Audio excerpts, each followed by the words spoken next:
Let's talk embarkation. Your big day. You're getting on your cruise ship. You've been doing your countdown, you've been packing, you are ready. But there's lots of things to remember. I'm going to give you 10 pro tips plus a bonus. So stick in for the end to hear the bonus tip. Let's get started. One big tip which applies to all cruise lines now is download the app. All the cruise lines have an app now, and it helps you before your cruise and after your cruise while you're on board to keep track of everything you need to keep track of. So number one embarkation tip to get you started is download the app onto your phone. Another tip is either online or on that app when you get ready to check in for your cruise, which will generally be about maybe 30 to 45 days out from your sailing date. Pick a check-in time to get on board your cruise ship. Pick a realistic time. Are you a morning person? Yes? Well, then you can pick 10, 10:30, 11, whatever the earliest time is that your cruise ship allows you to get on board. If you're not a morning person, then you can choose later in the afternoon and maybe miss some of the crowd. But that's a very important tip, is to pick a realistic time and follow that time. As you'll hear a little later, the crowds can get backed up. Some of that is because people do not follow their check-in time and everyone shows up at once. There's a purpose for the check-in time, and it's to control traffic flow of people throughout the embarkation day. So get on that app or get online before your cruise, pick a realistic boarding time and stick to it. Another great tip is to take a carry-on bag and carry a change of clothes and your swimwear in your bag. Obviously, if you're on a Caribbean or a warm itinerary, you're going to want to jump in that pool on embarkation day and get started potentially with your drink package, right? Take that swimwear in your bag for you and your kids, because they're probably going to want to jump in the pool too, or maybe get started on the water slides if they're open on embarkation day. Also, in case you don't get your luggage early enough though for dinner, and maybe you like to change into a different set of clothes for dinner wear to go to the main dining room, or maybe a specialty dining location, put another change of clothes for dinner as well in your carry-on. If you're a new cruiser, then everything when you get to the port will be new and foreign. So this is a very important tip. Unload your luggage with the luggage porter at the curb of the terminal. Sometimes you will be parking off-site and you will be brought to the terminal by a shuttle. And sometimes the porters will be right there as you get off the shuttle van waiting to take your bags. They're very helpful and they will take your bags into the luggage area for you. Sometimes, however, as we've experienced lately, the porters are no longer right there at your vehicle, so that means you have to find where to drop off your luggage. But the most important part of this tip is for you to know that there is absolutely no need for you to park a great ways away and haul your luggage in with you to the terminal. You could be parking potentially a block or more away. What you need to do, even if you are parking partially close to the terminal, is have your driver drop all of you off with all of the luggage, and then that person can go park, and then one person is walking to the terminal by himself. This next tip does not have to do with what specifically you should pack or bring, or what might be allowed on your cruise line. It is only where to carry the item. And people, I am talking plug extenders, okay?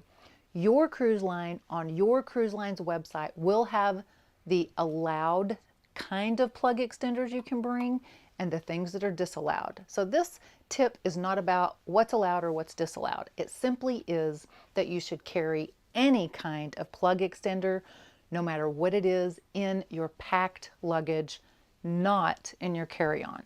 We have experienced it more than once, that it is clearly on our cruise line's website list that it is an item that is allowed, and it doesn't matter. At the port employees don't work for the cruise line. They work for the city or the port or the contractor who runs the port in that city.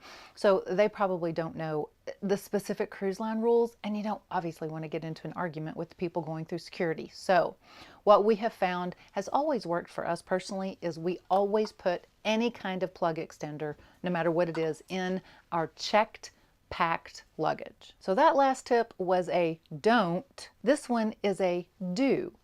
Do carry the alcohol that you're carrying on board in your carry-on.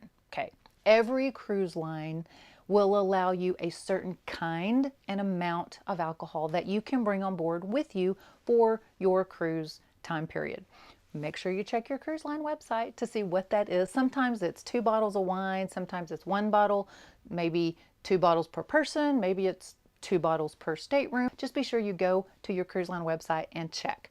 But the bigger point is carry it in your carry-on. Do not pack, or it's going to make it look like you're trying to hide the alcohol you're bringing on board, and you're not. You're following the cruise line's rules, so put it in your carry-on so they can see you're following the rules and they will scoot you right through. That also applies to the non-alcoholic drinks that you're allowed to bring on board, like the water and any sodas, anything that's non-alcoholic. Same rule applies. Put it in your carry-on. We are now on board. You've been planning for so long and keeping track of everything that you should, and you're now on board.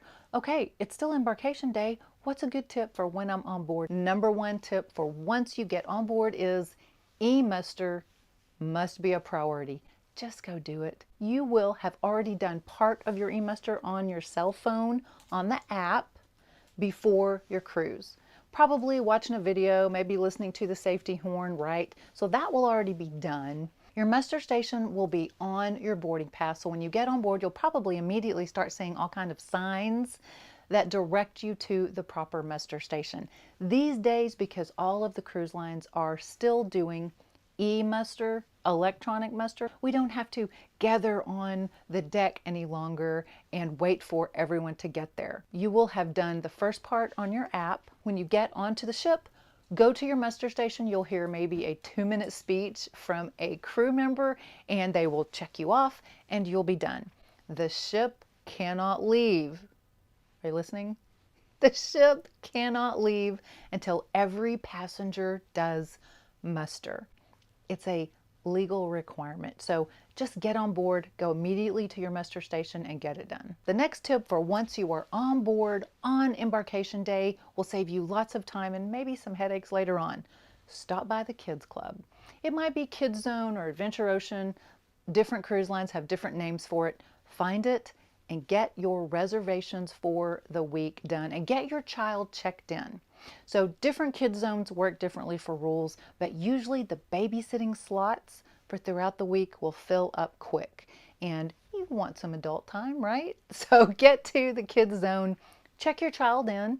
They may give you a bracelet, they may give you some other kind of identifier for your child. Get all of that done and get those babysitting reservations done so you can have your fun throughout the week. If you found this video informational or helpful, be sure and hit the like button and subscribe for other cruise and travel information. We are on board now. We got our e-muster done. We got our kids' reservations done. Well, what's the very next thing? I bet your stomach is growling because we hardly get enough food on a cruise. So you're going to be looking for lunch options. Something very important to remember is, depending on the size of your ship, is look for other lunch options outside the buffet. The buffet will no doubt be crowded and busy and full. It's sometimes fun to sit with strangers on the first day. We do that most of the time, actually, and start making new friends. But maybe you already have your family with you, or a half dozen people, right, that's already in your party, and you want just a table to yourself. It may not happen on embarkation day. The buffets are usually very full. So if you are on a large enough ship that has other included food options, go find them. Check them out. Look on the map wherever you are in the ship and consider eating at somewhere other than the buffet on embarkation day. Another very important tip for embarkation day is to make your dining and entertainment reservations as soon as you can. Some of those reservations you will have already been able to make on your app, specifically for entertainment. Some of the bigger ships will open those up again 30 or 45 days in advance of your cruise. So keep an eye on the app or online to be able to reserve the shows and some of the entertainment options. If you have a dining package of any kind, you will have to make your reservations once you get on board. Those are usually not available on the app before your cruise. If you are just buying one meal, then you can make the reservation on your app before your cruise. But if you have any kind of dining package at all, you'll have to wait until you get on board to make that. So find any restaurant on board and talk to the person at the register, the maitre d', the computer right there, and they can help you set up all your reservations for your entire cruise period. The same thing is true for entertainment options. If you haven't already reserved those shows on the app before your cruise, this is the time to do that. You will already have the app downloaded on your phone because remember, that was our very first tip. Once you're on board, you can either get on your app and make all those entertainment reservations, or you can find a crew person and ask if there's someone there who can just do that for you on their computer and help you out in that way. And thank you for sticking around, because here's your bonus item. Carry your patience. No, don't click off, wait. We are currently on the Celebrity Solstice in Alaska. We're headed toward Ketchikan today. And when we boarded, we did not realize that there were 4, 5 cruise ships in port, and at that port, every person had to go through Customs and Border Patrol. So this is another very important key about showing up at your check-in time, not before or after. Evidently, I think a lot of people try to show up all at one time instead of at their check-in time, and the line to go through border and customs, which was just a scan your face, that's all it was, but that line was extremely long and winding. We learned that this is customs for every single ship. So we're bogged down now, and probably took 30 minutes. Doesn't seem a lot in the big picture, but at the time we were literally standing there inching along in the line, and so it seemed longer than it was. Pack your patience, people. You never know when you're going to come across a line like that. Other times for embarkation day, we have zipped straight through, and from the time we entered the terminal building to the time we were setting foot on the ship was maybe 15-20 minutes. So you just never know. But the important thing is to be prepared and be patient. But we hope your embarkation day is completely stress-free. If you have more questions, please put them below and we will definitely answer them. If you have other suggestions for embarkation day for others that we haven't mentioned here, please list those below too. Everyone can benefit from the help of you veteran cruisers out there. Thanks so much for stopping by, and be blessed.